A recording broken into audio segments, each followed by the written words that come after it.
bake them for another 5, 8, maybe 10 minutes, and then turn them and cover again. And usually that's enough to have baked them completely through. But if not, turn them until you get them to the right point where the consistency of the bread is where you want them to be. And of course, if you have any sort of gravy on hand, we actually stock some gluten-free gravy, so that if we do this with my wheat substitute flour, this actually turns out really good, and this is a way to do biscuits and gravy, and it gives you a good hearty mix, and you'll feel like if you're in a normal situation or in a kind of survival disaster kind of situation, you'll feel like, okay, I got some good grub in me today, and I'm doing quite a bit better, and I'm ready to put some energy into whatever tasks might be facing me for this day. I've just got a couple more thoughts that I was thinking about. Kind of some quick bread recipes where you can use tin cans and things like that. But these last two involve having a pressure cooker on hand, and that may not always be the case for you. But if you do have it available, here's how you can use a tin can to kind of help you, or tins to help you make your own little mini bakery setup, I guess. First, you want to use tins that will fit into your pressure cooker. You want to take out the rubber ring and that relief valve, because if you don't, the rubber could be damaged because of the high heat you're going to need to use for your cooker, because you're going to kind of turn your pressure cooker into a stovetop oven.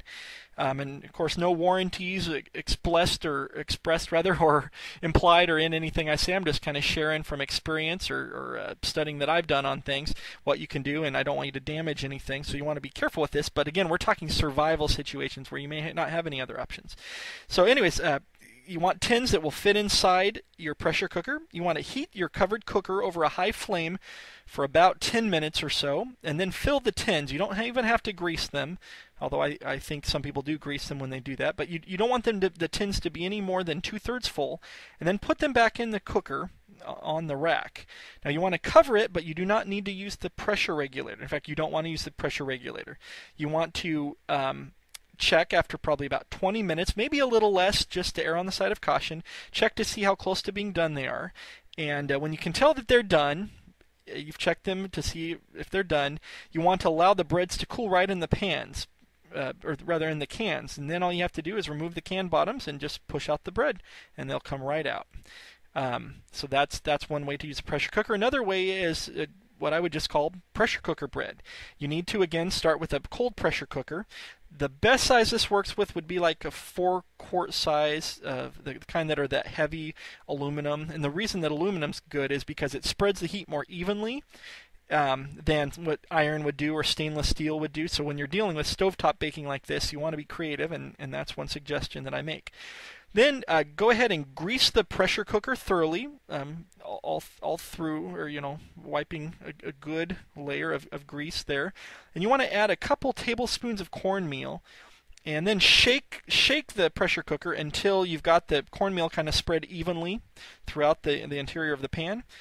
And then whatever your favorite one loaf yeast bread is, usually it's going to take about, I'd say, 5 cups of flour, maybe only 4, but 4 or 5 cups of flour, and you want to get it up to the final stage right before it rises, and then you want to let it rise in the pressure cooker. Go ahead and lock on the lid as you're doing this, but don't use the pressure cooker. Don't use the pressure regulator, but just place it over a medium flame. Let the steam kind of come out during the baking cycle. It will go through that vent.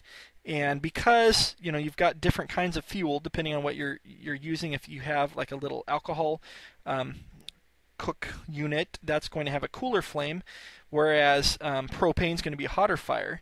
But you'll be able to tell, just monitor this pretty closely as you're doing it, and from the smell of the steam, you'll be able to see if the bread is browning too quickly, and kind of be able to keep an eye on it. A typical one loaf, you're just making a single loaf of bread recipe, and you're baking it in a 4-quart pressure cooker, and you're using just one of those little, I don't know, kerosene or propane stoves.